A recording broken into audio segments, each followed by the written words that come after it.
komponen cangkang. Nah, komponen cangkang ini mencakup yang pertama ada gelatin sebagai bahan utama yang berasal dari hidrolisis kolagen dan terbagi menjadi dua tipe, yaitu tipe A dari kulit babi dan tipe B dari tulang sapi. Kemudian yang kedua ada plasticizer, itu hanya pada kapsul lunak, itu digunakan untuk menjaga fleksibilitas, itu seperti ada gliserol, sorbitol, dan propilen glikol. Nah, rasio plasticizer terhadap gelatin pada kapsul lunak jauh lebih tinggi, sekitar 0,4 hingga 0,6:1 dibandingkan kapsul keras. Kemudian ada air, itu pada kapsul keras biasanya mengandung 13 hingga 16% air, sedangkan kapsul lunak hanya memiliki kadar air yang lebih dinamis saat proses pembuatan.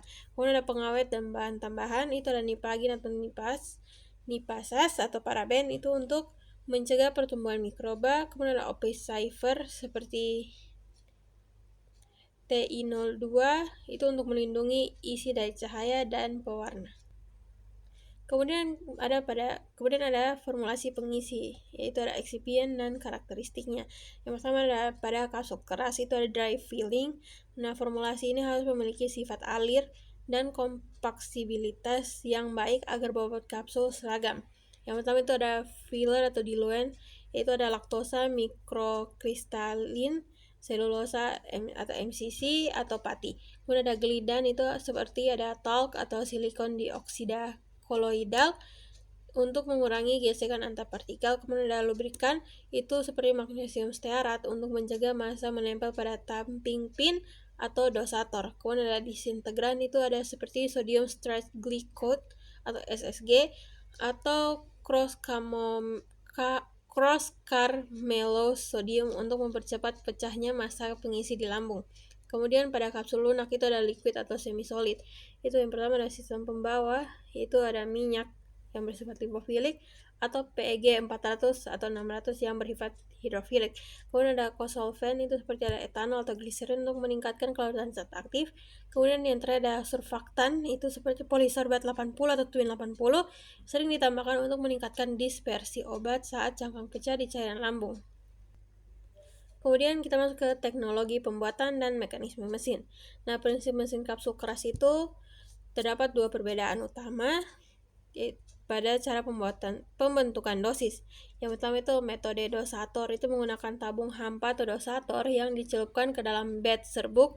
Nah, serbuk ini ditekan menjadi plug di dalam tabung, lalu didorong masuk ke badan kapsul, cocok untuk serbuk yang agak kohesif. Kemudian yang kedua ada metode tamping pin, itu menggunakan plate berlubang atau disk. Serbuk masuk ke lubang dan ditekan berulang kali, biasanya 5 tahap penekanan oleh pin hingga terbentuk massa padat, baru kemudian dimasukkan ke kapsul. Sangat akurat untuk produksi kecepatan tinggi. Kemudian ada rotary die process, itu pada kapsul lunak. Ini adalah proses from filling seal yang sinkron. Nah, itu seperti ada gelatin rebound, itu gelatin cair diubah menjadi dua pita padat tipis melalui sealing drum.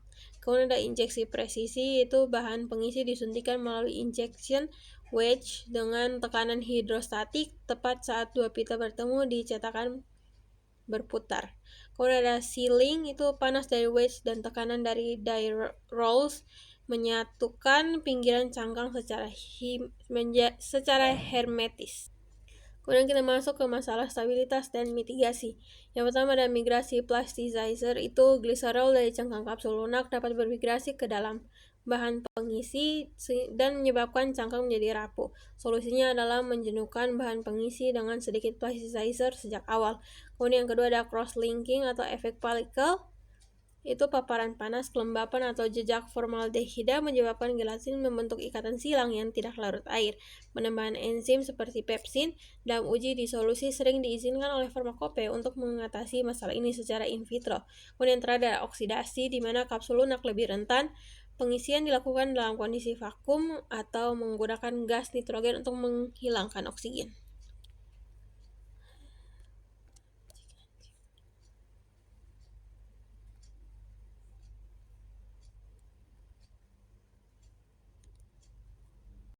Kita masuk ke bagian terakhir, yaitu evaluasi mutu mendalam. Yang pertama ada uji waktu hancur. Kapsul keras hancur hancur dalam waktu kurang dari 30 menit.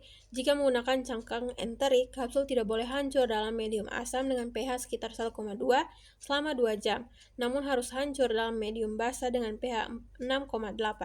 Kemudian ada uji kebocoran atau leak test. Khusus pada kapsul lunak diletakkan dalam bejana vakum berisi larutan metil biru. Jika bocor, isi kapsul akan berubah menjadi warna biru. Kemudian ada keseragaman bobot, itu dilakukan pada 20 kapsul. Syaratnya itu syarat simpangan biasanya tidak boleh lebih dari 7,5% hingga 10%, tergantung bobot dari isi kapsul tersebut. Kemudian yang terakhir ada penetapan kadar zat aktif, itu menggunakan metode kromatografi cair, kinerja tinggi atau KCKT atau HPLC untuk memastikan potensi obat sesuai dengan labelnya.